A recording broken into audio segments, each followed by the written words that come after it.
આકાશવાણી અમદાવાદ પ્રાદેશિક સમાચાર જયેશ વેગડા વાંચે છે. સૌપ્રથમ મુખ્ય સમાચાર. ધારાસભાની અબડાસા, ધારી અને ડાંગ બેઠકની પેટાચૂંટણી માટે ભાજપ ઉમેદવારોએ આજે ફોર્મ ભર્યા. કેવડિયા નજીક સરદાર સરોવર ખાતે આવેલું સ્ટેચ્યુ ઓફ યુનિટી પરિસર 17 ઓક્ટોબરથી પ્રવાસીઓ માટે ખુલ્લું મુકાશે. અમરેલી અને ભાવનગર જિલ્લા ઉપરાંત દક્ષિણ ગુજરાતમાં ભારે વરસાદ 16 અને 17 ઓક્ટોબર દરમિયાન પડવાની આગાહી વચ્ચે તંત્ર સાબદું કરાયું. આણંદ ખાતે આકાર પામેલા 42 કરોડના વિકાસ કામનું ઈ લોકાર્પણ મુખ્યમંત્રી વિજય રૂપાણીના હસ્તે સંપન્ન થયું અને કેન્દ્રશાસિત પ્રદેશ દાદરાનગર હવેલીની લોકસભા બેઠકના અપક્ષ તરીકે જીતીને સાંસદ બનેલા મોહન ડેલકર આજે જદયુમાં જોડાયા. સમાચાર વિગતવાર. પેટાચૂંટણી માટે રાજકીય પક્ષ અને તંત્ર એમ બંને સજ્જ થઈ રહ્યા છે. કપરાડા ધારાસભા બેઠકની પેટાચૂંટણી માટે ભાજપના ઉમેદવાર તરીકે જીતુભાઈ ચૌધરીએ આજે ફોર્મ ભર્યું છે.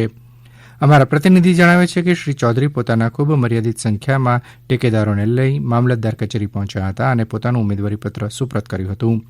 અનુસૂચિત જાતિ માટે અનામત એવી ગઢડા બેઠક માટે ભાજપ તરફથી આત્મારામ પરમાર આવતીકાલે ઉમેદવારી નોંધાવશે. ગઢડા બેઠક જીતવા માટે ભાજપના વિવિધ મોરચાના આગેવાનોએ પાયાના સ્તરે મતદારો સાથે બેઠક શરૂ કરી છે. કેવડિયા નજીક સરદાર સરોવર ખાતે આવેલું સ્ટેચ્યુ ઓફ યુનિટી પરિસર 17 ઓક્ટોબરથી પ્રવાસીઓ માટે ખુલ્લું મુકાશે.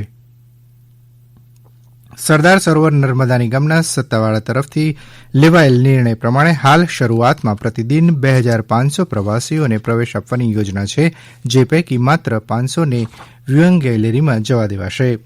કોવિડ અનુરૂપ વર્તણૂક માટે સરકારે બહાર પાડેલી તમામ સૂચના અને સાવચેતીનું ચુસ્ત પાલન કરવાની તજવીજ સ્ટેચ્યુ ઓફ યુનિટી પરિસર ખાતે હાથ ધરવામાં આવી છે.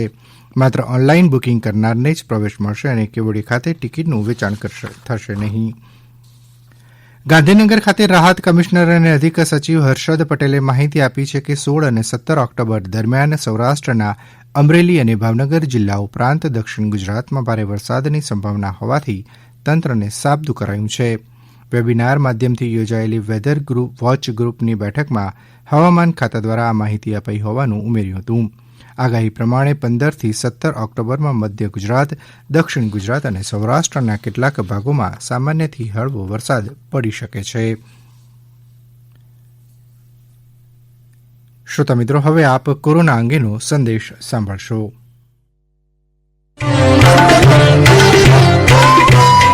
કોવિડથી બચવાના મહત્વપૂર્ણ 3 ઉપાય: માસ્ક પહેરો, 2 ગજનું સલામત અંતર જાળવો અને હાથ સાફ રાખો.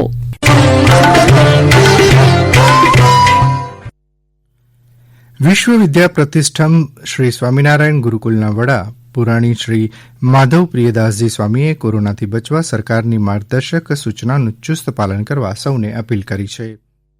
વાલા મિત્રો, રસી ગમે ત્યારે શોધાય, પણ એ પહેલા આપણી જાગૃતિ, આપણી સાવધાની એ જ મોટામાં મોટી વેક્સિન છે. તો આપણી પણ જવાબદારી છે. જે સરકાર દ્વારા સ્વાસ્થ્ય અંગેની ગાઈડલાઇન્સ કહેવામાં આવી છે, માસ્ક, સોશિયલ ડિસ્ટન્સ, હાથ પગ ધોવા, એની સાથોસાથ જે નાની મોટી સ્વાસ્થ્યની નિર્દેશિકા છે એનું પાલન કરવું એ આપણા માટે આપણી ફરજ છે. ન સંક્રમિત થઈએ, ન કોઈને સંક્રમિત કરીએ, અને કદાચ થોડીક પણ અસર લાગે તો હું તો એમ કહું કે દેવ દર્શનની ઈચ્છા કરતા ડોક્ટર પાસે જવું અને પોતાના સ્વાસ્થ્યનું પરીક્ષણ કરાવી લેવું. આપણે જો જાગૃતિપૂર્વક રહીશું તો આ લડાઈમાં અવશ્ય જીતી જશું. કોરોનાથી ડરવાની જરૂર નથી, એમ ગાફલાઈ રાખવાની પણ જરૂર નથી. ખાલી થોડાક નિયમોનું પાલન કરીને જીવીશું તો કોરોના આપણને કાંઈ નહીં કરી શકે. ભગવાન સર્વનું મંગલ કરે અને આ મહામારી જલ્દી દૂર થાય એવી અમે ભગવાન શ્રી હરિના ચરણમાં પ્રાર્થના કરીએ છીએ. તો પશ્ચિમ કચ્છ પોલીસ અધિક્ષક સૌરભસિંઘે સૌને અપીલ કરતા આ મુજબ જણાવ્યું હતું. હું સૌરભસિંઘ, પોલીસ અધિક્ષક કચ્છ પશ્ચિમ, તમામ લોકોને અપીલ કરું છું કે ઘરેથી નીકળતા વખતે માસ્ક અવશ્ય પહેરે, એકબીજાથી સલામત અંતર જાળવે, હાથ સાબુથી વારંવાર ધોવે, સેનિટાઇઝરનો ઇસ્તેમાલ કરો, નાકનો સ્પર્શ કરતા ટાળો અને ભીડભાડની જગ્યાથી દૂર રહો. આપણે આ તમામ પગલાઓ લેવાથી કોરોનાને હરાવી શકીએ છીએ, કોરોનાથી આપણે સુરક્ષિત રહી શકીએ છીએ અને આ ચેપ લાગવાથી પોતાના અને પોતાના પરિવારને બચાવી શકીએ છીએ.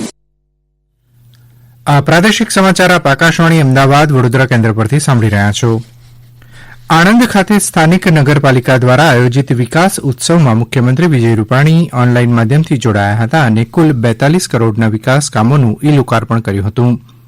તેમણે આણંદમાં ગટરના ગંદા પાણીના શુદ્ધિકરણ માટેના 2 એસટીપી પ્લાન્ટ તથા આશ્રય વિનાના ગરીબોને રહેવા માટે શેલ્ટર હોમને ઈ લોકાર્પણ વડે ખુલ્લા મૂક્યા હતા.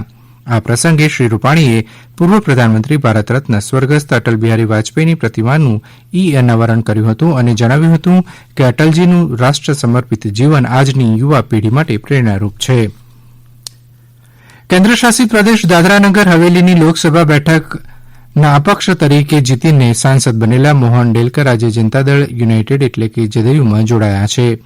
સિલવાસા ખાતે પત્રકારો સમક્ષ આ જાહેરાત કરતા શ્રી ડેલકરે કહ્યું હતું કે જદયુના રાષ્ટ્રીય અધ્યક્ષ નીતિશકુમાર સાથે ટેલિફોન પર લાંબી વાતચીતના અંતે તેમણે જદયુમાં જોડાવાનો નિર્ણય લીધો છે.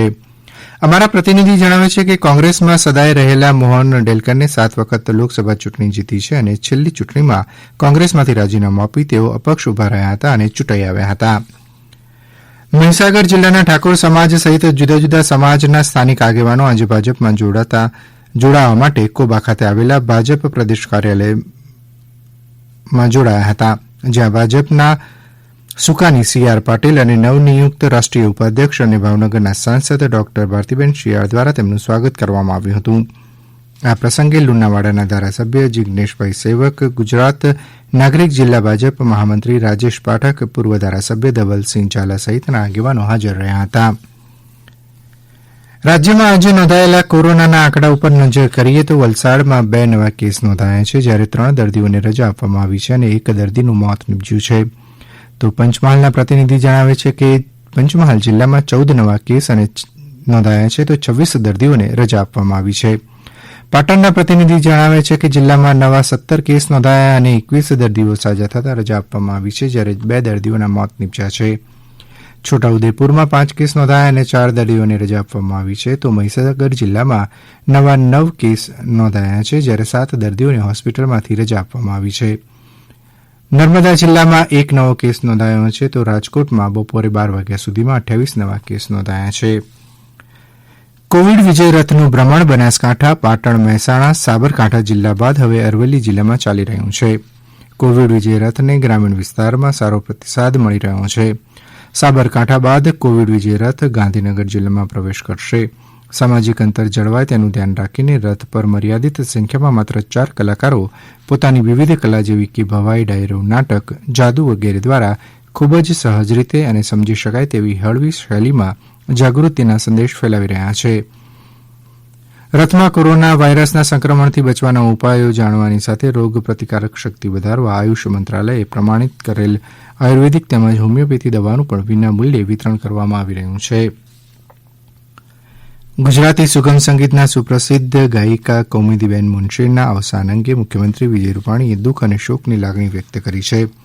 તેમણે જણાવ્યું છે કે કૌમુદીબેન પોતાના મધુર સ્વરથી ગુજરાતી રચનાઓને ઘેર ઘેર ગુંજતી કરી હતી અને તેમનું આ યોગદાન ગુજરાતી સુગમ સંગીતમાં દીર્ઘકાલીન બની રહેશે.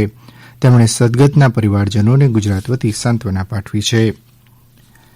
તાપી જિલ્લાના મુખ્ય મથક વ્યારાના પાનવાડી ખાતે આદિવાસી બહેનો દ્વારા સંચાલિત વનશ્રી રેસ્ટોરન્ટનો આજથી પ્રારંભ થયો છે. 50 લાખ રૂપિયાના ખર્ચે તૈયાર કરાયેલ આદિજાતિ ગ્રામ્ય બજાર પરિસરમાં વનશ્રી રેસ્ટોરન્ટ ખોલવામાં વન વિભાગને સફળતા મળતા હવે સોનગઢ અને ઉકાઈ ખાતે પણ આવા ભોજન કેન્દ્ર શરૂ કરવાની તજવીજ હાથ ધરવામાં આવી છે. સખી મંડળી બહેનોને સ્વરોજગારી આપવા માટેનો આ પ્રયોગ ખાસી પ્રશંસા પામ્યો છે. ઈડરિયાગઢનો પર્વત સર કરવા માંગતા યુવક યુવતીઓ માટે સાહસિક પ્રવૃત્તિઓનું આયોજન સાબરકાંઠા જિલ્લા રમતગમત અધિકારી દ્વારા ચાલી રહ્યું છે.